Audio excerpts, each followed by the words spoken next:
Fannin County Sheriff Eachus vs. Steelman, August 9th, 2018. That's the title of today's video from Lackluster I'm going to be reacting to. Let's jump right into it. Hello. So the puppies keep coming over and getting on your property? Yes, they do, and there's two of them that are pit bulls. Okay. And they have been after several people around here, but nobody, says too much about it.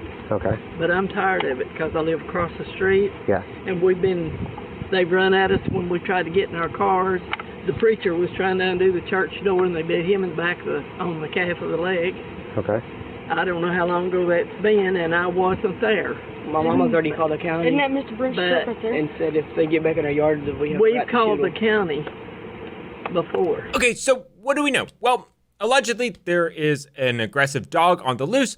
The aggressive dog appears to be owned by the neighbors, and currently the dog is in the neighbor's house. Now, if the dog is going on somebody else's property, that could very well be a form of trespassing. Additionally, if the dog is dangerous and has known to be dangerous, meaning the owner has noticed that the dog is aggressive, there definitely could be civil consequences from that if the dog bites someone and the person who gets bit decides to sue. And there could be criminal consequences just depending on what exactly happens, if it's severe enough. So the police officer is now knocking on the house of the alleged dog owner. Now, remember, a police officer can come and knock on your door and voluntarily ask you to cooperate and talk to him for any reason. Now, that doesn't mean you have to cooperate. So if you're the homeowner, you have no obligation to open up the door to the police officer. And in fact, in the United States, the courts give a very, very strong protection to your home, the right to privacy in your home. A police officer can only ever go into somebody's home without consent if they have a warrant, which requires probable cause. And there's definitely not probable cause here. So at this point, the police officer is just hoping for some sort of voluntary interaction.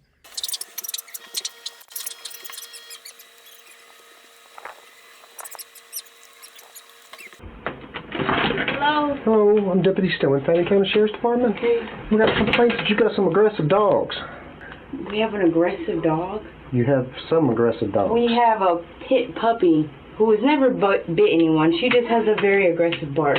Okay, so it appears that she is deciding to voluntarily cooperate with the police, even though she has no obligation. She did do a good job of closing the door behind her, and you can see how the windows are blocked here. So the police officer can't view anything that may or may not be in the house. I don't think it's up for debate that they own the dog. In fact, she even admitted to it. She is just debating the dog's alleged aggressive actions. Additionally, it appears the dogs are inside the house, so it's not any sort of continuation of whatever the alleged crime could have been. So there's certainly no reasonable suspicion or probable cause at this point.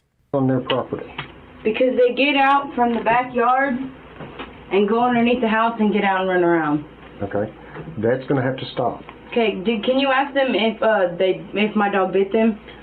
Today, no, but apparently I'm fixing to go talk to somebody. Apparently one of them bit on the back of the leg. When? I do not know that. I haven't talked to the man yet. Okay. But is there any way I can see the dogs? No, you can't come in my house. My parents are at home. Okay. What's your name, ma'am? Joy.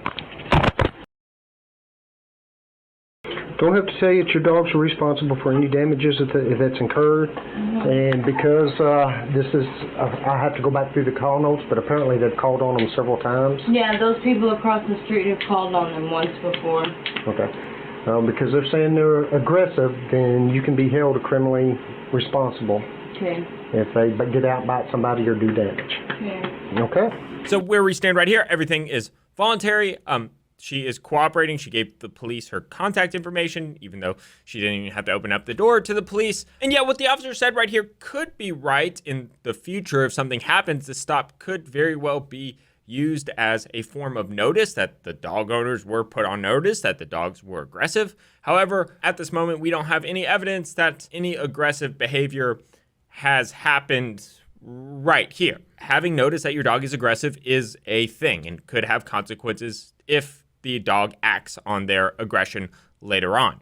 And if we continue to get calls, then the SPCA will get involved. And that.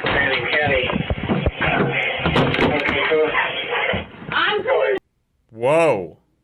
Okay, so this is actually a very interesting and sometimes unfair area of law. Let's just say I'm the police officer. I run up to the door. I knock on the door really hard because I'm upset with no intention of actually opening up the door. And the door flies open. And in the hallway, I can see some sort of illegal paraphernalia. Well, did I obtain my vantage point legally? And the answer to that is, it depends. It could possibly be held that the officer didn't intend to go in. They were acting with the best intentions and the flimsy door just opened up, and therefore it could be a legal vantage point. This is kind of similar to when police officers raid the wrong house. When the police officers have valid probable cause or valid search warrant for one house and they think they're going into the right house, but it turns out to be the wrong house and they uncover something there, that could very well be used against to arrest the person that they mistakenly searched their home for. But a big thing is going to be the intent. Obviously, if the police officer intentionally knocked so hard that the door opened, that would be fruit of the poisonous tree and not allowed. Additionally, what happens next is going to be critically important, because even if the police officer accidentally opened up the door, from this initial observation, if I'm the police officer, I don't see anything that is illegal here. So the police officer should immediately remove himself from the situation and step back outside on the porch. Let's see what happens. To put my baby down. Can you please go? Do not turn around and run back inside like that. I came to put my baby down. Let me finish. I came to put my baby down, finish. sir. And She has no obligation to let the police officer finish. Is it perceived as disrespectful to the police officer? Maybe, but it's not really relevant. I came to put my baby down. We continue to get Do I need to calls. call my parents so you can talk to them? I'm fixing to take you to jail For what? because you won't let me finish. You're interrupting You me. can't take me to jail. You can't take her to jail for that. I am here because of the dogs. Okay, and I knew what you were here for, but I came to set my baby down. No, you don't. You came in and slammed the door. No, I came in to set my baby down and make sure We they didn't continue get out to of the house. we continue to get calls. Stop.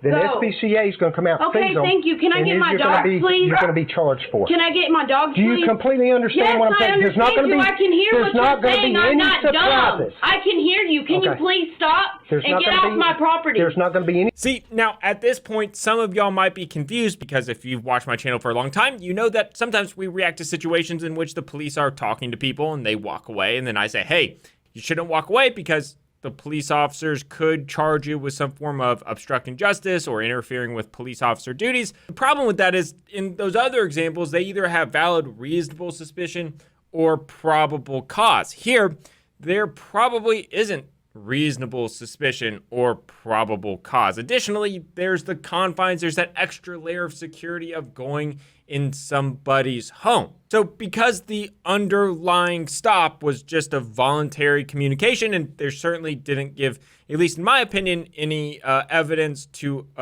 elevate the conversation to the police officer having reasonable suspicion or probable cause, it was totally okay for her to walk away.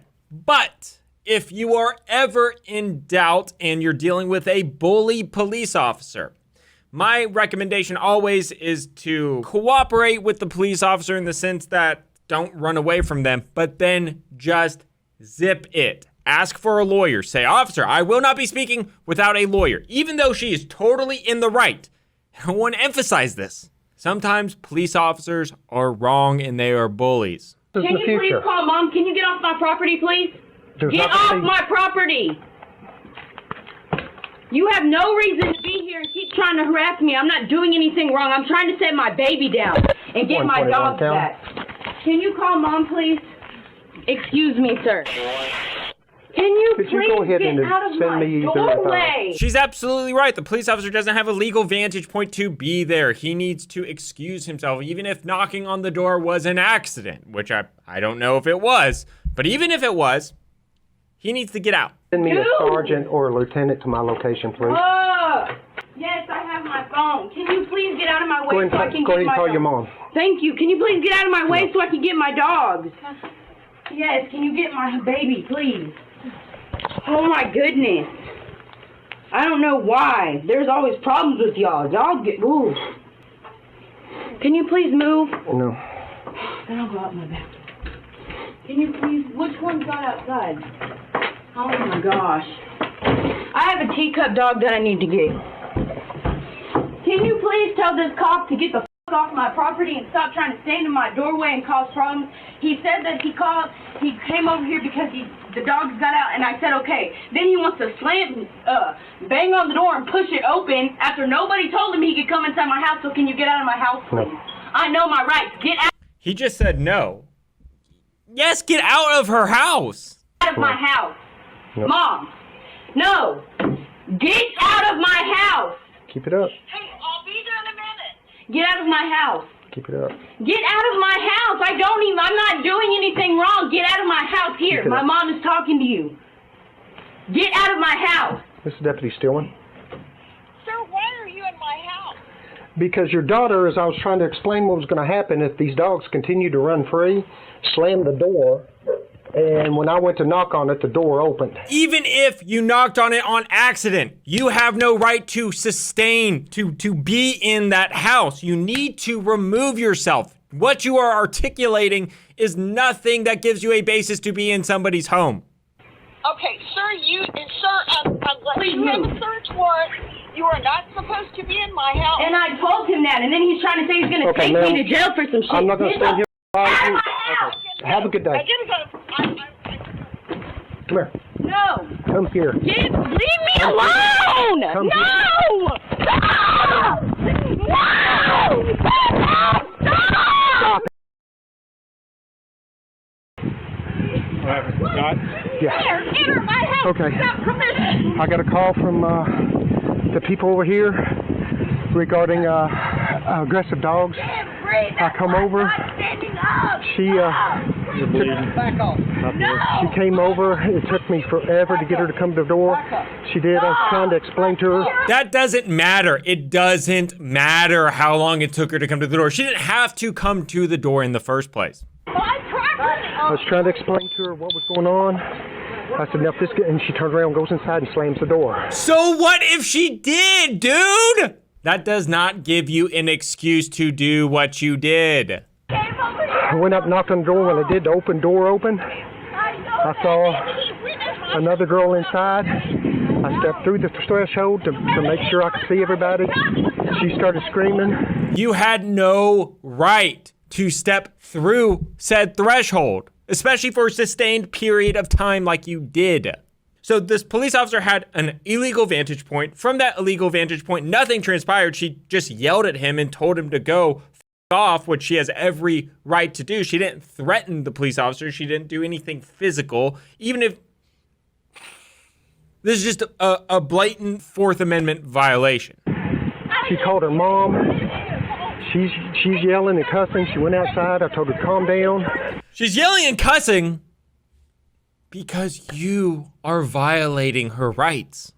And finally, I couldn't keep up with everybody, so I was going to detain her. And that's when I called for you. I came back out, and then she started fighting me. She started fighting you? I was afraid I was going to end up breaking her arm if I twisted it any farther, and I didn't want to hurt her. You got emails coming. I wanted to look at you, though, okay? And I'm going back. I appreciate you, sir. Have a seat, Steelman. Go sit in the car, get some air. Cool down. Okay, so in my opinion, this absolutely was a Fourth Amendment violation because this happened in 2018. I did some more research to see what ended up happening with this case, and it looks like that she ended up hiring a lawyer and the case settled. A civil rights case resulting from a sheriff's deputy, unlawful entry into a home, unlawful arrest, excessive use of force, and malicious prosecution. Miss Eachus, the case settled for $350,000. Okay, so there you go. I'm at least happy that Miss Eachus got at least something out of this because she didn't do anything wrong. The police officer, in my opinion, clearly violated her rights, and I think that reflects in the fact that the police officer and the county and the sheriff's department or whoever the entities were decided to settle the case. All right, talk to y'all later. Bye. Big verdict.